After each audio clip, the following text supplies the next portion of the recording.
thank you all for coming. My name is Ken Lusbader. I'm one of the co-directors of the NYC LGBT Historic Sites Project. The project was officially launched in 2015 with two other co-directors, Andrew Delcart and Jay Shockley. The three of us are historic preservationists, and we were lucky enough to hire Amanda Davis in 2015 as our project manager. So we're just on the cusp of celebrating our 10th anniversary. We all were graduates of Columbia University's program in historic preservation. So we look at this history through an LGBTQ lens that has a site-based component to it. And we started the project with a federal grant to document this history. And to date, we have a website that is the most obvious manifestation of our activities, with over 460 sites that are fully documented. And you could see the sites that we've categorized on the right, and each of those sites is categorized with a statement of significance. And you could search on our website, and each one has an entry with ephemera, with archival information, and a statement of significance that ranges from 500 to 700, 800 words. We like to look at our work as a way to create a cultural landscape and a way for you to see LGBTQ history that's not just self-referential, such as Stonewall, where that history took place that's exclusively gay, but to look at sites that also have documented and embed the community's influence on American culture. So that could be a store, a business, a performance venue, and the like. To make it a little easier, because we have so many sites now, we also have themes that are subsets of various sites that today include 36 total. And you could see here a smattering of those types of themes. I didn't include one here, which would be nightlife and bars, which would include many of the sites that David will cover today, but those sites that we've documented. But you can jump into these sites and study them with a little more of a focus and didactic understanding of where that history took place, and understand how communities came together to create their own history. As I said earlier, we started the project with a grant from the federal government to increase diversity on the National Register. At the time of the application in 2014, only 2 sites of the more than 93,500 sites listed on the National Register were listed specifically for LGBTQ history, and that was Stonewall, which was listed by the project co-directors, unofficially not affiliated with the project in 1999, and the Henry Gerber House in Chicago. But since then, we have been leading the way in getting sites listed throughout the country. Today, there are about 30. We're responsible for about a third of them. And we recently received a grant to amend the nomination for the Chelsea Hotel. So we'll be starting to work on that. We also advocate for local landmark designations and have been successful in working with the city to designate a number of the sites that you see here, which is the National Register, on a local level individually. In addition to the sort of meat and potatoes of documentation, we do events such as this, presentations. We have public conferences, walking tours, working with the Department of Education in the city to create videos and the like. We've become somewhat of the go-to organization for site-based history throughout the country, and we're working with the Mellon Foundation to support sort of creation of a network of those people who are doing this type of work nationally. And a survey was done a couple of months ago, and we're actually compiling the results to have a series of virtual events to create this infrastructure so people around the country can have a better understanding of LGBTQ site-based history. So here we are at the moment to introduce David and his work. We could put this in the chat. It's the gettinginclubbook.com, where you can purchase his book.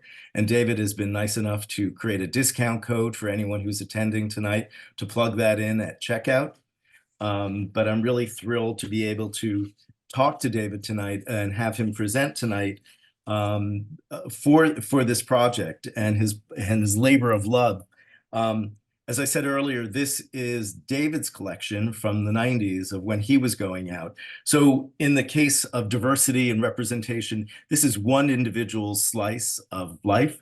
In New York City, we always have the challenge when we're documenting these sites to look at issues of who had access to capital to create a space to go out, who had issues of oppression or discrimination from the police or from the community itself.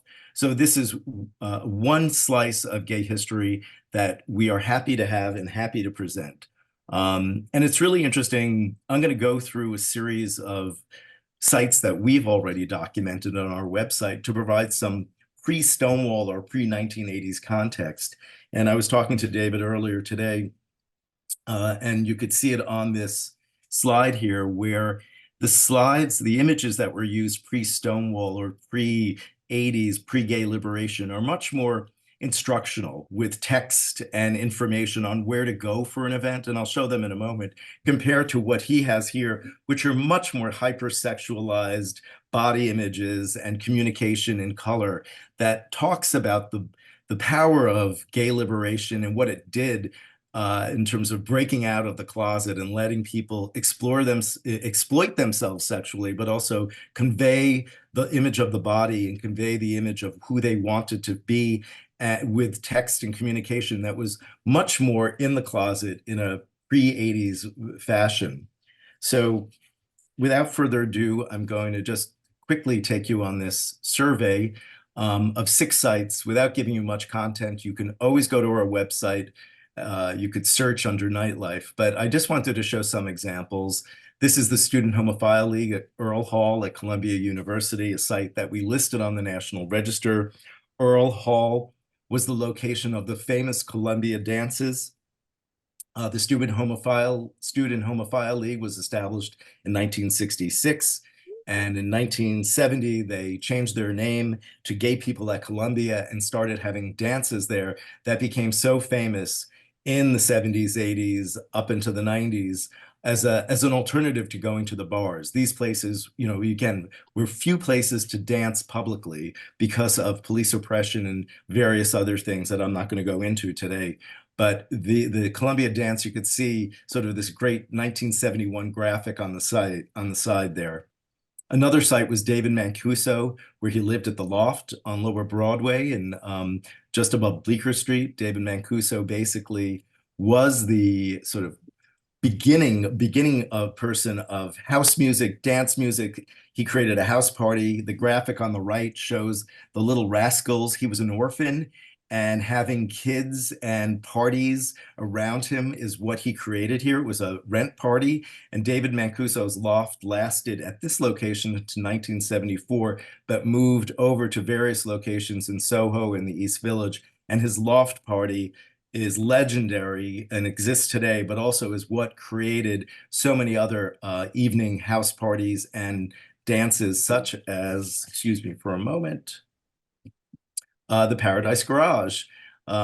This is where Larry Levan got his start in 1977, and it lasted into 1987. It was one of the most influential clubs in the city. And you could see the graphic on the right is where Gay Men's Health Crisis had its first event in 1982 as a benefit. And again, this is like 1980s graphics showing a more sexualized approach from perhaps David Mancuso's Little Rascals. The Saint is another infamous club or famous club that opened in 1980 called the Vatican of Disco. It was a club that had about $4.5 million invested in it because they wanted to create this incredible location for sound, dancing, and so forth. And this is Robert Mapplethorpe, his image from 1981 for the first Black party that was held here. And then Crazy Nannies, it was a women's lesbian bar that opened in Greenwich Village in 1991. It was in this building to 2004. And you could see a 1993 image of this hottest dykey contest that they had there. And lastly, I'll just end my part of it with La Escuelita, which was another club operating from 1991 to 2004 in this building, and it closed in 2016. but their graphic shows on the right. This is found on a Facebook page. So this just drives home the point of the importance of the archival record in contemporary life and what it means. I was really thrilled when David asked me. He was very aware of our project and knows me since, I don't want to say when, 1979, when we met at Vassar College. David was smart enough to be an art history major, even though they spelled his name wrong in his yearbook photo, and I was a lowly economics major. But David and I go back way when. So when he asked me to write about the book, I was thrilled to include this blurb that's on the back of the book jacket. And it really does speak to the issue of David's foresight in saving these bits of what were supposed to be cast away, thrown away, disposable objects that became today an archival record. And I just hope that people understand the importance of this archival record and what it means to save your own history. LGBTQ history is American history. He saved what's the only tangible reminders of many of these spaces. And Amanda and the project team can tell you, when we're doing research, any bit of archival ephemera is so important to us, whether it's a photograph, whether it's a matchbook cover, whether it's what David has saved here. These are important tangible reminders that really tell a history and otherwise would be relegated to the scrap heap. So, I just want to end it on that, and I hope that other people here know, that your snapshot is our archival record. If you have records, if you have things, please save them. Think about categorizing them or possibly donating them to an archive or letting us know about it so we can advise, because it's a really important component of LGBTQ history and making sure that we see LGBTQ history as American history. I'm going to introduce David now, and he could take it from there. But David Kennerley is a journalist and author specializing in LGBTQ culture for nearly 2 decades. He has been an arts and entertainment reporter at Gay City News, the New York City newspaper and website. Soon after moving to New York in around 1990, he became obsessed with collecting club flyers and an unexpected expert on queer club history. Examples from his collection were shown at the Letting Loose and Fighting Back exhibition at the New York Historical Society honoring the 50th anniversary of the Stonewall Uprising, and his book, Getting in New York City Club Flyers from the Gay 1990s, was praised by the New York Times as an eclectic visual stroll through New York's 1990s gay scene. So I'm happy to now stop sharing my screen, let David take over, and have us join him on this stroll tonight. All right. Well, thank you, Ken, for such an amazing introduction. It's such a pleasure to be here, and thank you all for tuning in. People often ask what possessed me to collect club invites and create a book about NYC queer nightlife. So I moved to New York City around 1990, having grown up in rural Pennsylvania, and I had very few friends, and I was kind of struggling with my career, my identity, and my sexuality. So one night, my roommate dragged me to a dance club, and it was called the Roxy in Chelsea. Hopefully some of you might have heard of that. And I think he maybe figured out that I was gay way before I did. So when I walked into this cavernous space, the size of a football field, really, and it was packed with hundreds of club goers, and I was just gobsmacked. I mean, it was this heady mix of muscle boys, lesbians, drag queens, straights, and skinny geeks, just like me. So I felt like I had found my tribe. So back then, as Ken sort of mentioned, when you exited a club like the Roxy, promoters handed out flyers for other parties. This was before the internet took hold, and it really was the main vehicle for promotion of these parties was through these printed club flyers.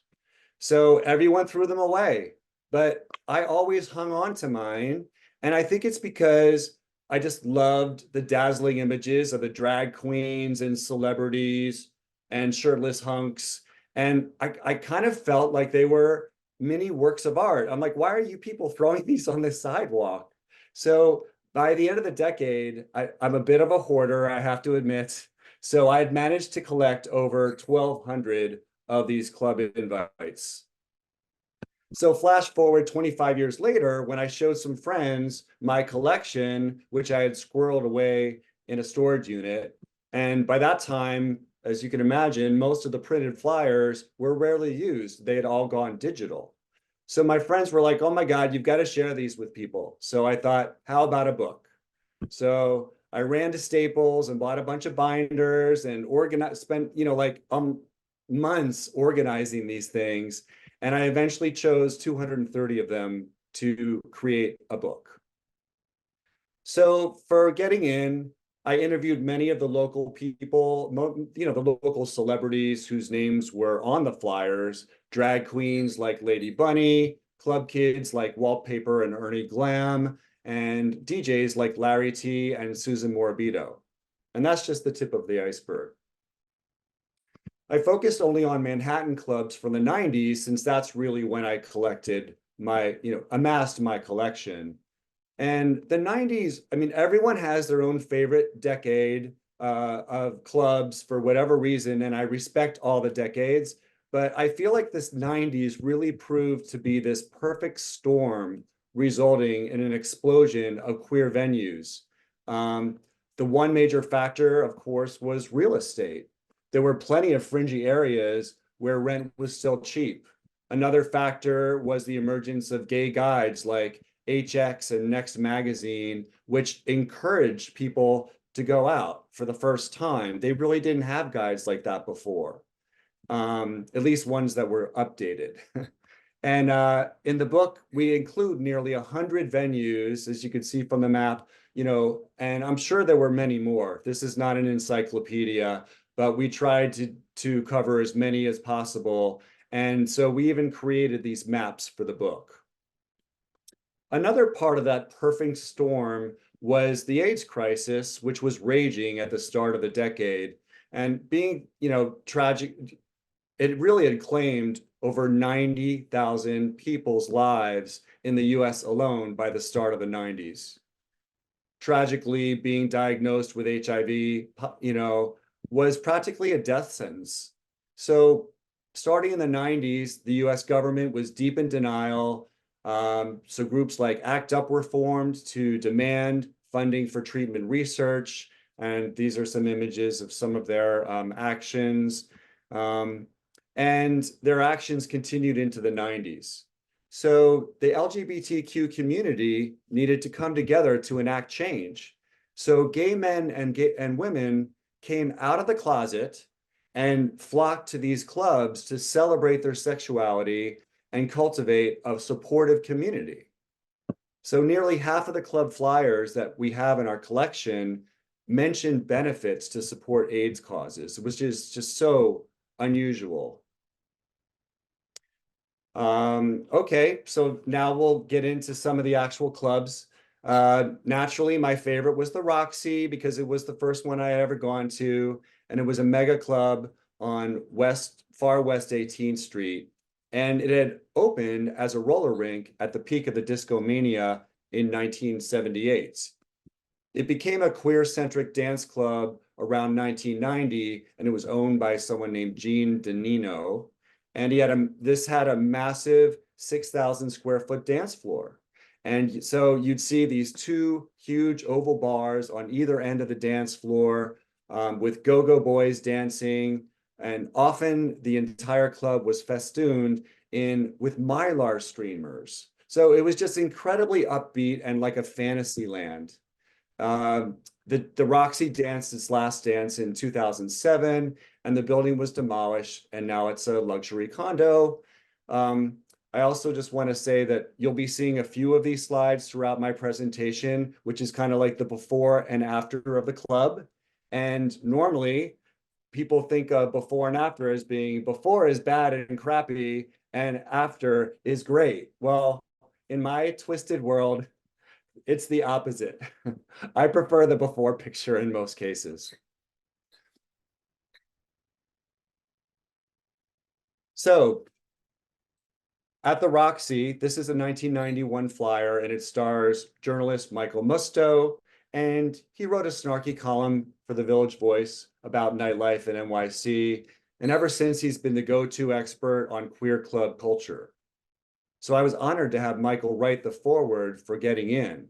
And in fact, he gave me this flyer for the book because I actually didn't have a very good one. His name was on a lot of flyers, but I didn't have a good picture of him. So this is only one of 3 flyers that people gave me that I didn't collect myself during the 1990s.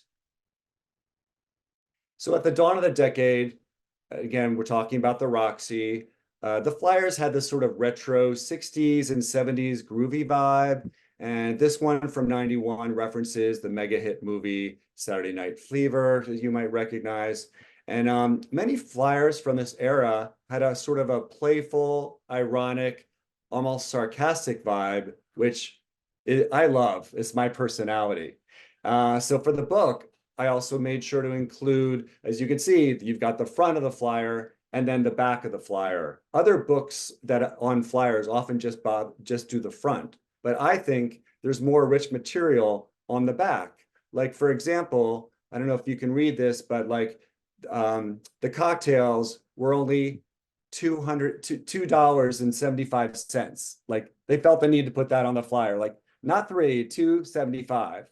And that was in 91. And also you notice the phone number didn't use the area code because back then all of Manhattan was 212, and that was so it was obvious. It wasn't until later that phone numbers started to appear with the area codes as more area codes were added.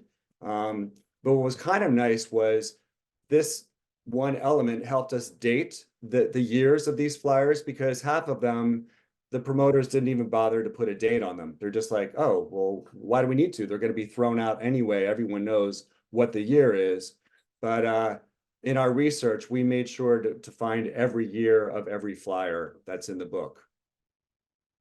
So in the early 90s, the Roxy featured drag queens and had a kind of a circus vibe. This 1992 flyer celebrates Brenda Agogo with a party hosted by David Lee, Lahoma Van Zant, and Brandywine. So Brenda was a star of a weekly show called Drag TV on Public Access. And it really was among the first, if not the first, TV show to showcase drag queens. And the DJ was Larry T, who is still in the music business today. So now on the other side of the spectrum is a promoter named John Blair, who was brought in to attract the muscular, shirtless gay crowd. So his flyers featured gorgeous black and white photos by Sean Khalil, who I interviewed him for the book as well. This was the birth of the storied Chelsea boy. I'm not sure if anyone's heard of that term before, but it's like clean cut, muscular, and no body hair. And so Khalil said that these images were meant to exude health and fitness and counter the perception of gay men as weak and suffering from HIV/AIDS. I believe these flyers truly were an art form. Photographers were hired to shoot these models in actual studios. Models were paid. Many of the flyers were designed by artists. So this 1991 flyer promotes a party called Muscle on Wheels on Tuesday nights, which was a nod to Roxy's roller rink past. And if you look closely, you can see that they offered a $2 discount if you showed your gym ID. So back then there was a little bit of body fascism going on. And I'm pretty sure that nobody could get away with putting that in a club ad today. The most popular night by far was John Blair's Saturday Nights at Roxy. And this 93 flyer was designed by John McEwen. And in the book, we credited every photographer, flyer designer, and model that we could, because again, one of the points was to celebrate the artists who created the flyers, because they were pretty much overlooked. The DJ was Frankie Knuckles, Anyone who's been around during that time would know him as the godfather of house music. And house music was one of the big genres that was played in a lot of these clubs throughout the 90s. And often Flyers tied into cultural events like Tony Kushner's Angels in America on Broadway. So they're also like mini time capsules of the decade in terms of arts and culture. And again, on that same theme, Roxy hosted a lot of parties that tied into recording artists like Madonna. So this flyer celebrates her Erotica album in '92. And she also made a couple of surprise appearances over the years where she actually showed up and performed live mini sets. The DJ that night, as you can see, is Max Rodriguez, who I had referred to earlier. And he's also quoted in the book. And he still spins in New York at Barracuda in Chelsea. So these two flyers that you see on the screen now reflect the importance of clubs as cultural and political centers. So one is called the Positively Queer Party, and that was hosted by the Empire State Pride Agenda, which was a political action group. And it was also hosted by Queer Nation, which was a spinoff of ACT UP. So what's amazing was, I mean, to see this word positively queer today, we don't think anything of it. But in 1991, it was still very controversial to try to adopt that term, which had been for generations so derogatory towards gay men, to be kind of repurposed in this way. And so it's pretty amazing that way back in 1991, they had the foresight. And now, as we all know, the term queer is sometimes used interchangeably as like an umbrella term for the spectrum of LGBTQIA. So I thought that was kind of cool. And so it's a benefit to elect our friends and defeat our enemies. And there's also a quote on there that says, "Go, go, sluts from hell." So both sides of the spectrum are appealed to with that club invite. And then the one on the right urged people to watch the election night returns, video screens at the Roxy to celebrate or commiserate the '92 election. And I was at that party, and I have to say, it was great to have the whole community, to hundreds of these people watching the election results. And that we were so thrilled when Bill Clinton wrested the presidency away from incumbent George H.W. Bush. So now we'll move on to another mega club, and this was called Limelight. This was at 6th Avenue and West 20th Street, and it was built as a Gothic-style Episcopal church around 1850. And then in 1983, it became a club owned by Peter Gatien. You're going to see his name a lot throughout this presentation. So the club was enormous, over 12,000 square feet, and retained many of the original details like wooden beams, stained glass, and wainscoting. So the Limelight sadly closed for good in 2003 and was sold to a developer. And today it houses 3 restaurants, but most of it's empty. But the good news is, believe it or not, a theater company has agreed to rent the space to turn it into a premier performance space. So hopefully that actually happens. So Limelight was originally a performance-centric space and held straight, gay, and mixed parties. I love this invite on the right because it just it exemplifies the quirky creativity of the era. I mean, first you see Laurie Anderson, who's a techno performance artist, and then Cab Calloway, who was the legendary jazz band leader. So, I mean, it's just amazing to have them on one. I would have loved to have been there on that night, frankly. And so on the right is the Limelight Unveils party from the same year. And the headliners were Grace Jones and, of all people, Drew Barrymore. And I did the math, and she was only 15 years old at the time of this party. So anyway, the flyer was created by artist Gregory Holmes, who used silk screens, and many of his flyers are in the book. Here's a flyer from Disco 2000, which was a popular Wednesday party from 91 to 96 at the Limelight. And the party is best remembered for its main host, the notorious club kid, Michael Allig, who threw drug-fueled carnivalesque affairs. In 96, he became known as the Party Monster, who murdered and dismembered another club kid. So this tragically effectively ended the era of the club scene in New York City. So Shampoo was another party at Limelight in an upstairs room that was promoted as its own club. This flyer features club kids Goldilocks and Janet Poison. Lady Bunny was the host, and I'm sure many of you know that Lady Bunny has worked nonstop for over 4 decades. She's still going strong, and I enjoyed so much interviewing her for the book. And if you look closely, you'll see the DJ was Sister Dimension, and Sister Dimension was one of the first drag personas who became a successful DJ. Limelight wasn't just for musical performances and dancing. It also had sexy parties like something called Lick It and Resurrection for gay men, with their own special entrance on the side of the building.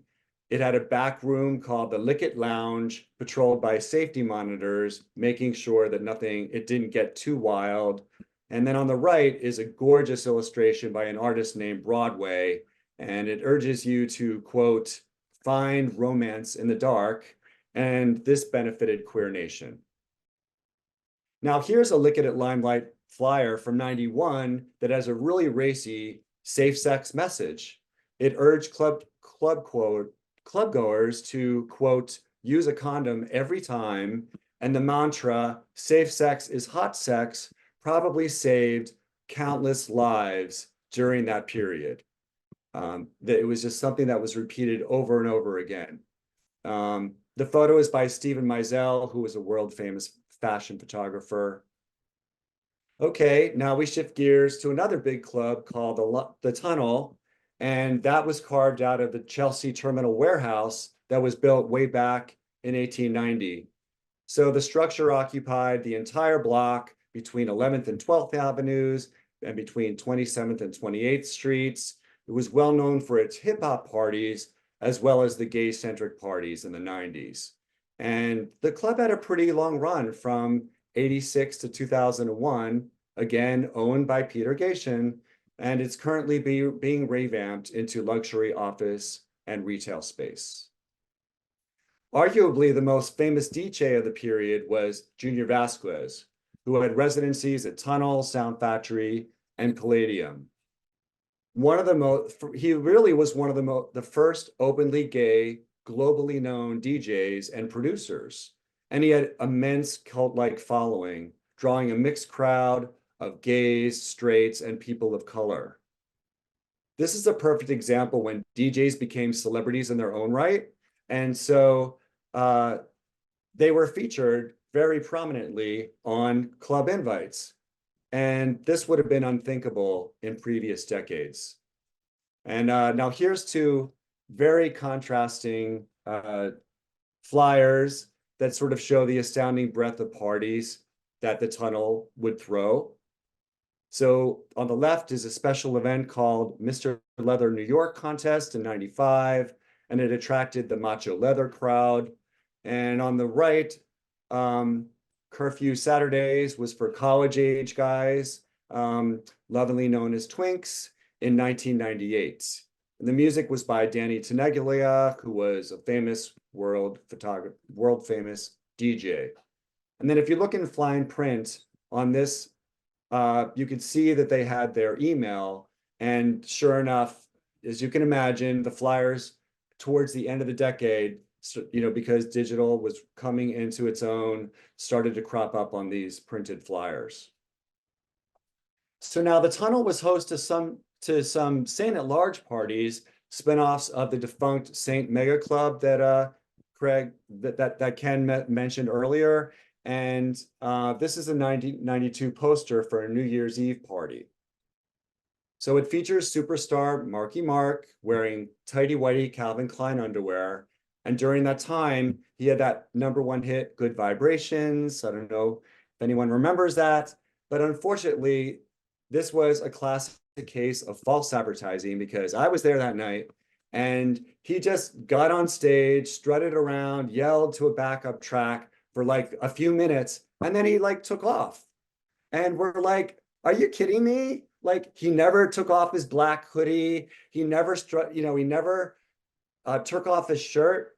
And so it was a big controversy afterwards because many people accused him of being homophobic. And other actions and statements in his life since then have not changed that opinion of certain people. Okay, another mega club was the Palladium, and it lasted from 85 to 97. And it was constructed as a lavish movie palace back in 1927, and it was called the Academy of Music, located on East 14th Street near Irving Place. It had a capacity for 3,500 patrons. So in the 60s, it was a popular rock music venue, but in 1985, it was converted to a nightclub by Steve Rubell and Ian Schrager after their success with Studio 54. So in the 90s, it was owned and operated by who else? Peter Gatien, and it had a number of gay-centric parties that were held. And in 97, NYU demolished the historic structure and built a dormitory. So an early party there was called Love Machine, featuring DJ Larry T in 1992. And this particular party was hosted by drag queens Lahoma Van Sant and Lady Bunny.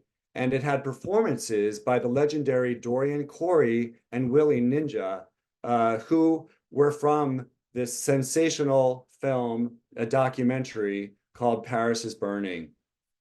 So this was held in a separate space in the basement called the Engine Room. Now here's a flyer for the arena party in 97 featuring DJ Junior Vasquez. And most people could tell it was promoted by John Blair because there's this big picture of a Chelsea boy.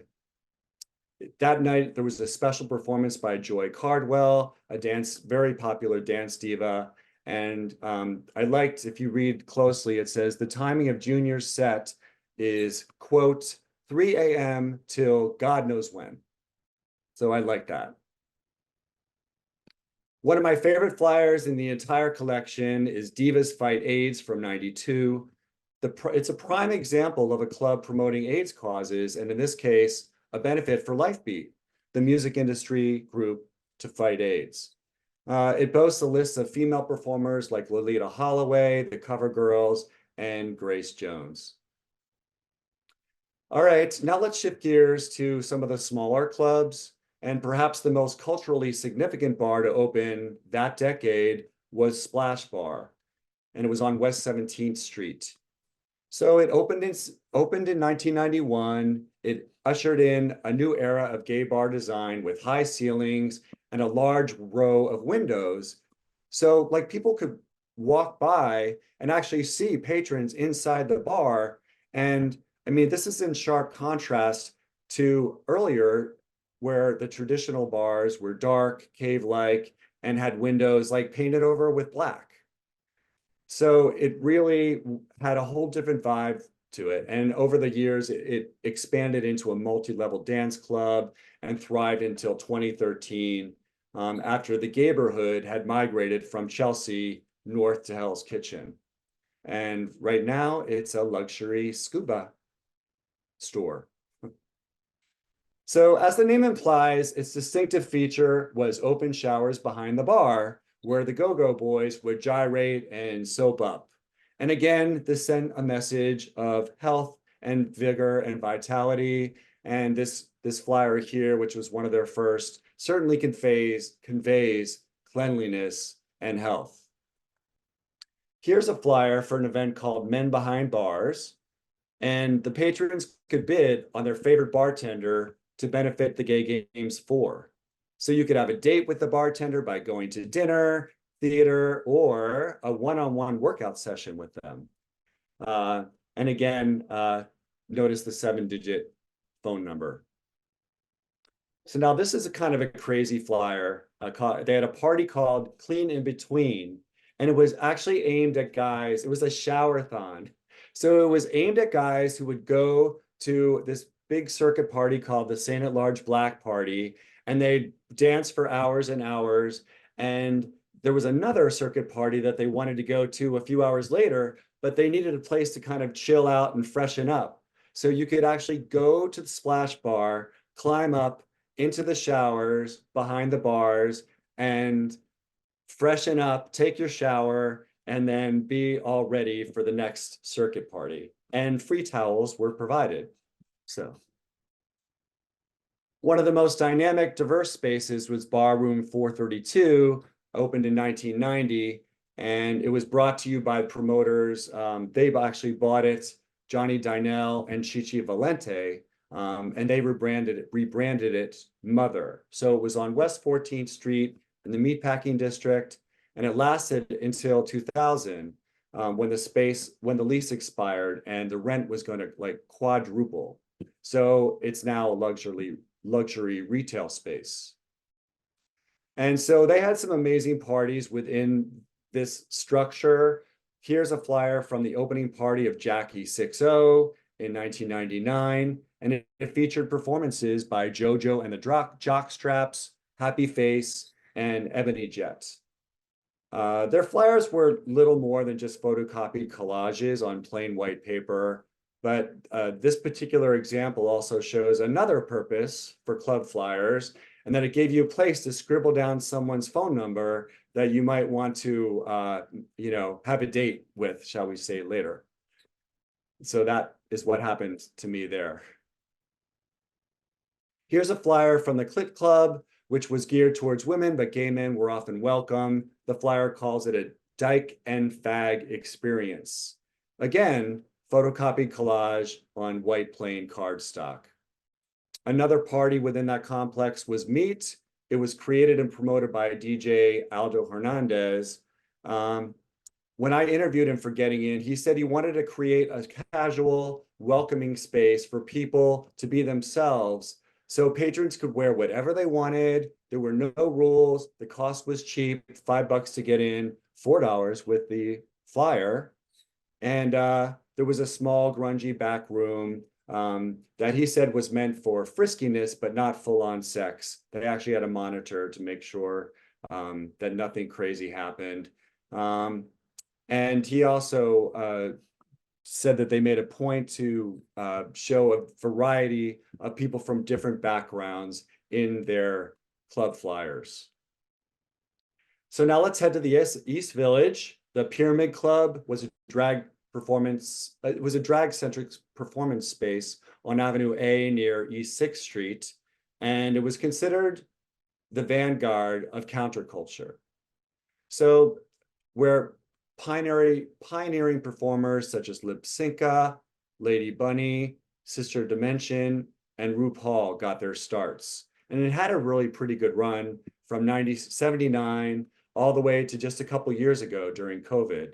It's now called Baker Falls, and that's sort of a bar/coffee shop and an outpost of the Knitting Factory.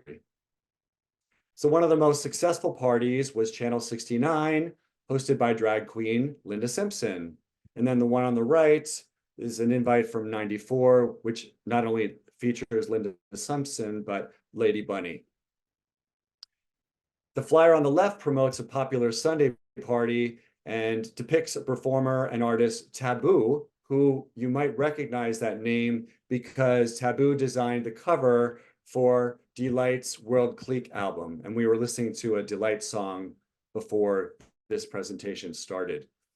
And later in the decade on the right, you see there's a sexy party that's geared towards gay men. And this 1999 flyer on the right promotes rentboy.com's anniversary bash. So the small dive bar was called Crowbar, and it was located on East 10th Street across from Tompkins Square Park. It was open from 91 to 97. And on the left is an iconic photo taken by Louis Carl. And if you look closely, you realize, okay, it was staged. but it perfectly captures the ethos of the venue. And now the space is retail shops. Crowbar's most popular party was called 1984, where the boys could dance to the pop hits from Boy George, Cyndi Lauper, early Madonna, and George Michael. On the left is another flyer from 1984. I love the simplicity where the headline is the star, no visuals necessary, and it promises you can form meaningful attachments with introspective boys who like new wave dancing. And admission was only $2 with the flyer. And on the right is a flyer for another sexy party called Spunk, held on Sundays, and it promised, quote, nasty videos and curious guys. There was no cover charge for that party. And on Friday nights, they held a wild party called Squirt Farm. They had a small back room known as the Shooting Gallery. The illustrations were by an artist named Chevy. And again, this is just another example of the raucous energy and zany humor of many of these club flyers. Okay, the final venue that I'm going to speak about tonight is located on West 21st Street near Fifth Avenue. And from 84 to 91, it was a club called Private Eyes, which attracted a mixed crowd. It had a couple of dedicated gay nights. And the walls were filled with TV monitors to capitalize on the MTV video music craze. And then in 92, it morphed into the Sound Factory Bar, a gay dance-centric venue, and now it's a ritzy spa. So this club invite is from a party called Factoria 21, and on Thursdays it was geared to attracting mostly gay Latino men and their admirers. And this flyer is from 93, and if you look closely, it states that the DJ Merritt was spinning Latin house music, while another DJ spun Latin classics and reggae in the lounge. So very different vibe than most of the other clubs that I've been talking about tonight. Sunday was a really popular night there because they had two parties. They had the Sunday tea dance early at 7 o'clock, and then 11 o'clock was a party called Purgatory. And this flyer celebrated the something called Liberation 92, which was on Gay Pride Sunday. And finally, this slide kind of shows the evolution of Sound Factory Bar. Their big night was Fridays. So on the left, you see the club, it conveyed a more gritty vibe. And then by 1996 on the right, it had rebranded itself as SVB. And the flyers were more sophisticated and the vibe was more clean cut. And the legendary Frankie Knuckles was the resident DJ until it closed in 1996. So that's just a fraction. I apologize if I am running long. That's just such a fraction of what's in the book. And it was so hard to narrow it down to show you, some of my favorites. And now I guess Ken's going to take it away and we can talk questions and answers. Thank you, David. Bravo. It was a great survey. And in the chat is a link to where you can purchase the book. This is the book. It's a beautiful book. I feel like Vanna White here a bit, but you've got a full selection. And it's just really well done. And it's not just, as David was saying, flyers. It's not just these images. It's really a narrative that takes the reader through this experience and through this history. So it's a wonderful documentation. And on behalf of the project, thank you. And I'm so thrilled to have actually, we did it. We got you here to do it. We've talked about this book for a long time, and it's really gratifying. So thank you. So I also want to say, if those people in the audience, if you have a site to suggest, please let us know or follow us on social media. We could put our social media handle and our website in the chat. Our website is wonderful to explore for various reasons, but really has a rich history it's a launching point, we like to say, for many people. So maybe I'll just begin sort of asking. There's so many things that came to mind. The use of the word queer, queer nation, sort of coming to the fore as an activist organization in the early '90s, which was great to see that. But I know you for 4 decades, and I know you were an art history major, and you also worked in advertising. So maybe I'm just curious about your own sort of take on your interest in this from an art history perspective and from an advertising perspective. How what is your feeling about that, and how you amass this collection, and are the two separate, or are they conjoined to a certain degree? Well, I think it's a great question because in my mind, it perfectly melded those two areas of my life. When I was a bachelor's studying art history, you were really taught how to look extremely closely at visual images, whether it be a painting or sculpture.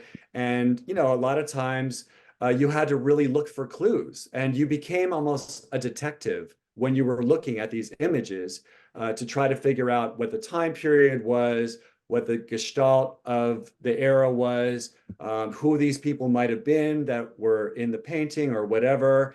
And I just got a kick out of it because it felt like I was being a detective. And so I feel that in the same way with these club invites, these flyers, I'm also just kind of looking at the visual and then sort of piecing together clues as to figuring out what the date was, the club, and what was going on at the time. And certainly my advertising background, I spent 30 years in advertising. And so, of course, I have uh, a, a great interest in seeing how, figuring out how these marketers and promoters tried to get people through the doors of their clubs, and as you mentioned, a lot of them use sex to drive people into clubs, which totally makes sense, or at least the promise of sex. And yeah, so I think it's a perfect melding of those two backgrounds. Yeah, it's this is the like a far cry from Taylor Hall in Art 101. Sure. So, um, it's also interesting. I'm just thinking the first Gay Pride March had this graphic of gay, gay, gay that was silk screened on all the banners, but it was also sort of used in advertising to get people to that march. And we printed it on T-shirts. And for the life of us, we have not been able to locate who actually created that font or did it. So I love that you've got this all sort of incorporated here as to pay homage to these designs and how important it is. Yes, and Um, I also want to point out that we did as much research as we could, but there were some cases where we still wanted to include the flyer as part of the historical narrative, and we have a notice in the book saying, "Hey, if you know somebody that created this flyer that we didn't have a chance to credit, we'll do it in the next printing." We've already done a second printing, and we're expecting another printing as well. mhm. So we want to credit these people. You know, But we on, um, on that note about the printing, I want to reinforce to everybody, and David could talk about the process. This is a labor of love. He did not have a publishing house that took this on. So, do you want to talk about your own process of how this evolved and what that, happened, and the research, and, all of where we are today? sure. It was First of all, I probably really started about 5 years ago, really starting to look into it. And I was getting a little concerned about finding the credits for all of the images. But so I would I did this 20, I took a class, I made this 20-page book proposal and I sent it out to a bunch of what I thought was very appropriate publishers and also book agents. And it was very disheartening. Most of them didn't even respond back. And some of them were just like, we love the idea. I'm gay myself and I would buy this book, but we're going to pass. It's too niche. So they say it's too niche for a traditional publishing house. So I'm like, okay, screw this.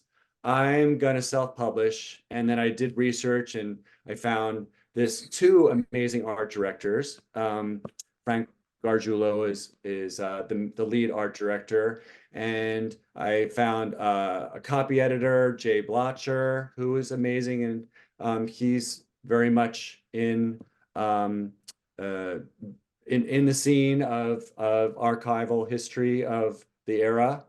And so I also besides copy editors, I found a printer, I found proofreaders, and I just did it ourselves. And we were just very happy with building the website, which is the primary place that it's being sold, but it's also being sold in select bookstores, and we're continuing to add more bookstores.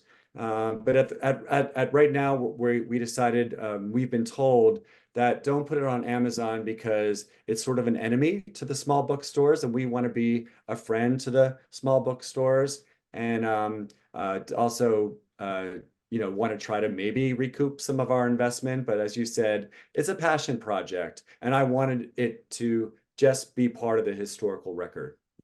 Well, it's certainly going to be a valuable historical record in its rarity then. So that's great. But I hope it doesn't. I hope you get to print thousands more and that people hear this message. A question that came up about research was directly sent to me.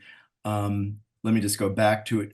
Was it challenging to determine the year a flyer was created without the year noted on the actual invite flyer? Well, the one thing that it did have, most of them did have, was it would say, it would say Friday, March 13th.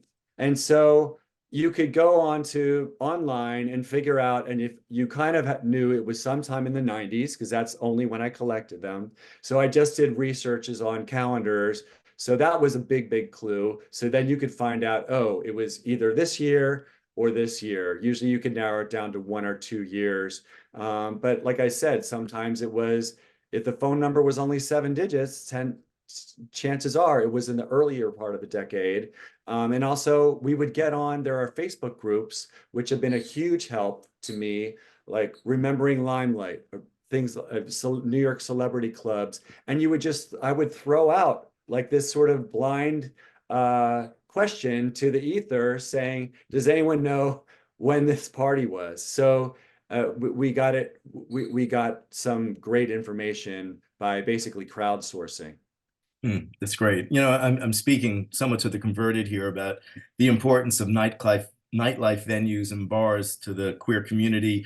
Before sort of liberation, bars were the only places for people to convene and meet and socialize and get connected, even though they were mafia run and so forth. But in this case, this was during the height of the AIDS epidemic, and I can't tell you, having lived in New York then, like you, how awful it was and how depressing, scary, fatal, overwhelming, and so forth, without any more adjectives. But Right. there was a lot of joy and love and community. And I think, and cheekiness, so to speak, with what you've conveyed here with the illustrations and the graphics. Towards the end, the last one where they're showing, it was sort of a Keith Haringish type of graphic, was just great. Yeah. Um, has anyone else collected this type of flyers or publication, into a publication? Well, I did do quite a bit of research as to, I sort of have a collection of several books on the topic, and there were actually two or three. One was called No Sleep, and was published in, I want to say 2018 or 2019. And it actually had many more flyers. They were of us more in the 80s and early 90s. And they also focused more on, for lack of a better term, straight clubs. So Mhm. many of them were hip hop acts, and also they decided to only show the fronts of the invitations. And like I said, I like seeing the front and the back and making it big enough that you can read the fine print. So it was a sort of a different take. And then I have one on rave flyers, but most of them were in the UK. But I have a feeling that from the wonderful response to this book And having the New York Times, latch onto it and do this amazing feature, I feel that there's more and more of an interest in this era and LGBTQ nightlife history. And I wouldn't be surprised. And in fact, I know of one or two other books that are coming down the pike. So this is really just the beginning. But that's great. There's a question from our former friend at college. So much of your fantastic presentation touched on loss of people, of venues, of social groups. What's your sense of where all this incredible energy has gone? Is it gone? Has it morphed? Has commerce killed culture? What are your thoughts? Um, I don't think, I mean, first there are some absolutely phenomenal clubs, dance club spaces that cater to the LGBT community. But they're often one-offs, or maybe it's once a month, and many of them are in Brooklyn, um, uh, like the Good Room, for instance. And it was, I mean, I think that it's still there. It's morphed it a little bit, though. I mean, although I don't even want to get into, on the horizon, the dark clouds that might be looming on the horizon politically. But at the moment, uh, I think people are going more to have a good time. It's like, oh, how do I look? It's Instagrammable photos, which is great. And, there is the energy. I just don't think it quite had the, I don't know, the urgency. It's missing it has energy, but not urgency. And I felt when we went out in the 90s, there was a sense of urgency. Well, there was an urgency for Yes. living, for staying alive too. Right, right. Um, So it's um, more, but I definitely, yeah. I don't want to, I mean, in fact, in Hell's Kitchen, there are more gay bars in Hell's Kitchen now, like than there ever were, like It, even in the Village and the East Village, like there's more now. So now they've got the energy is the drag shows. Most of them have drag shows. So I guess it's changed and expanded.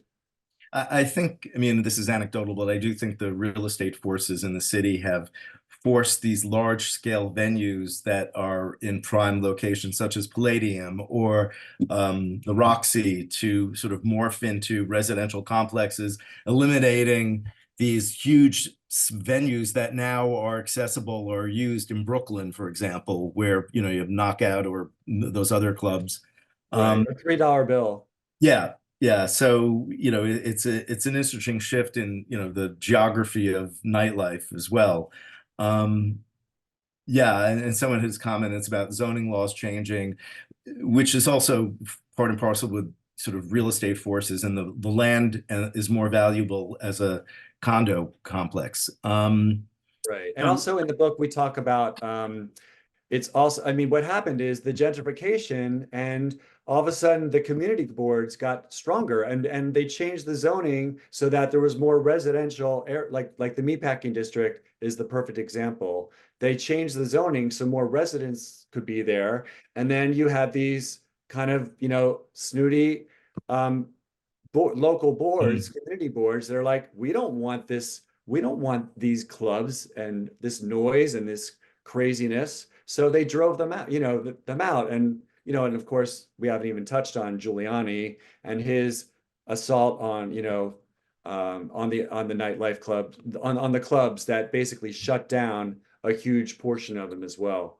in light of, just I'm looking at the time, but also on the issue of sort of changes in, Instagrammable accounts, are these clubs now having printed materials for someone to tangibly take and go home and save, or is it a digital thing? I'm just wondering, I'm aging myself out of any knowledge of this, but it's a library sciences question.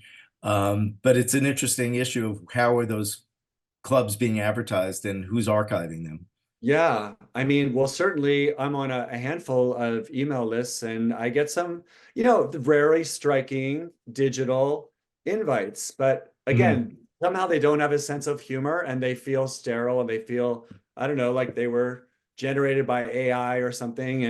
And yes, it just doesn't quite have the same feel to me. And yeah, I would like to think that there's going to be someone that's archiving them, all of these, uh, like Masterbeat, the group that has these huge circuit parties that are still going on Mhm.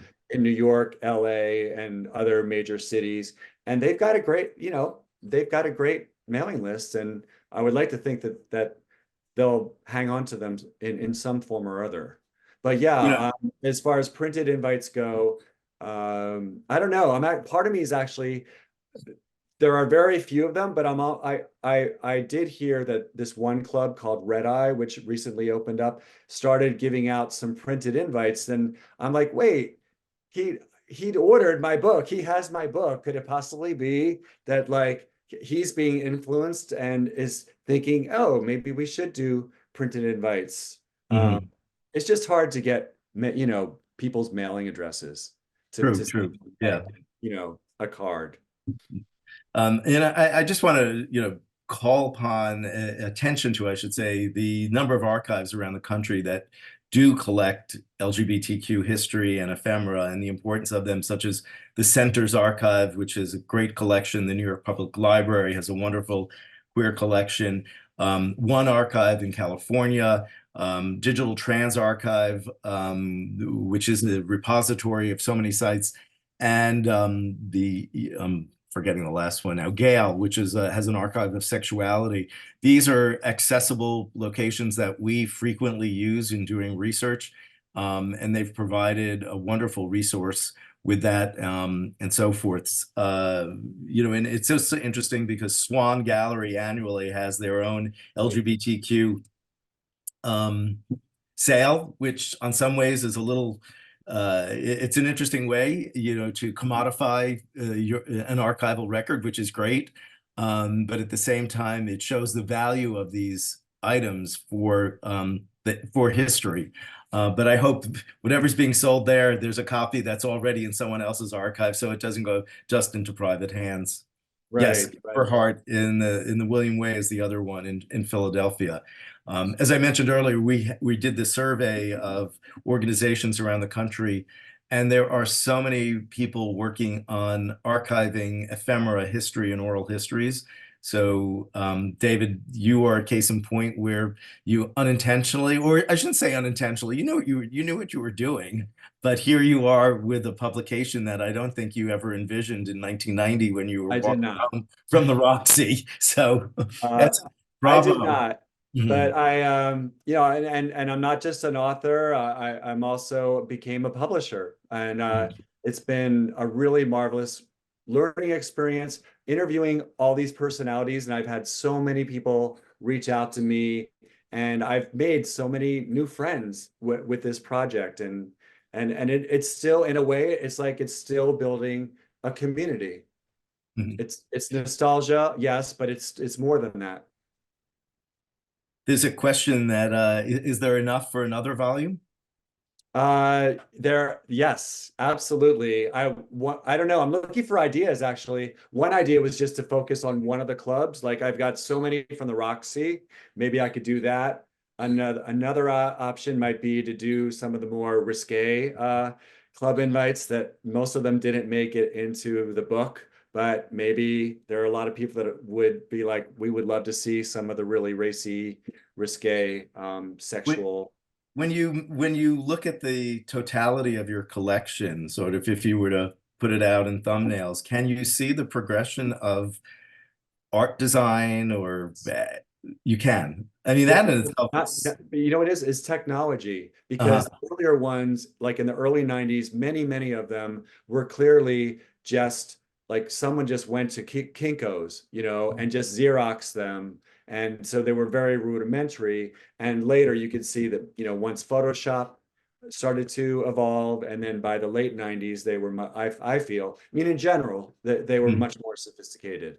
mm, Yeah. that's great. Are there any questions from attendees or any closing comments that anyone wants to ask here? Um, Let me know. If I don't see anything, I just want to ask you, David. So what, you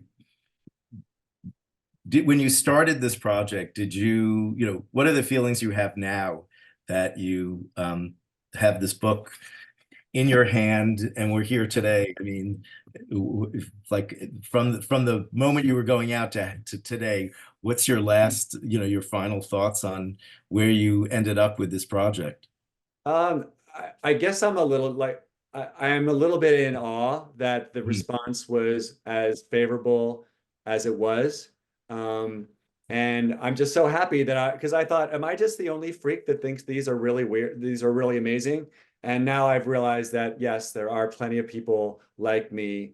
And and I do, I have been approached by a couple of institutions for me to donate my collection when when I'm finished with it. I'm still working very heavily with it, but it's nice to know that they'll have a proper home. And I don't know, like I said before, if I can feel like I contributed in some small way to LGBTQ history, then I'm so thrilled. No, and you certainly have. There's a question before I close here. Can you talk about the timeline, the awesome timeline chart on pages 224 to 225, which is what you've got here? Oh, So, okay. Yeah, I mean, we did timelines. We wanted to make we wanted this to be like just a touch more scholarly than look at these really cool pictures. So we wanted to make sure that in that timeline shows different clubs listed and the years that they were open, and you could have a better idea in relationship which ones lasted longer than others. And again, it was just through the 90s. I had to focus it somehow.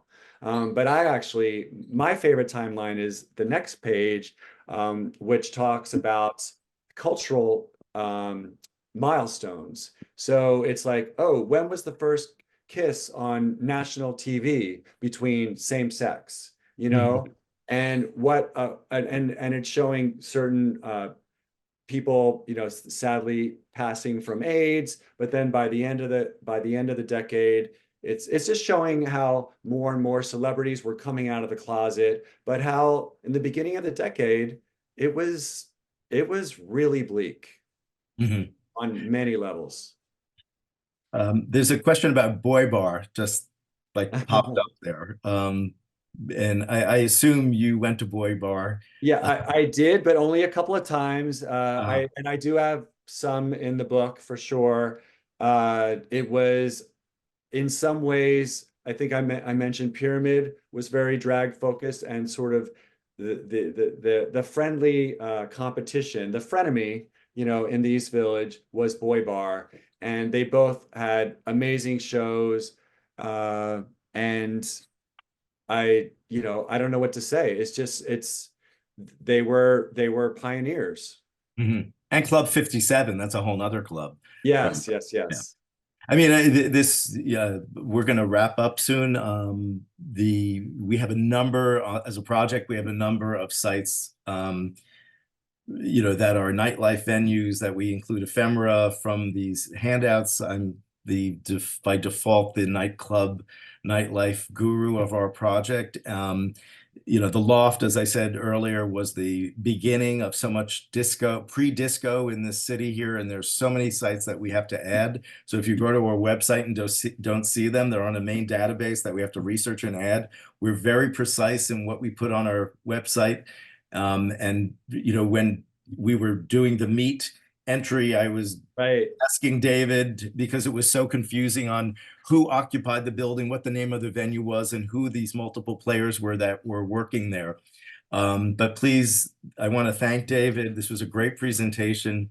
Um, and I'm so appreciative that you were able to do this tonight and that we had this great turnout. So thank you very much. And if there's any questions for David, feel free to email the project. You have our email address.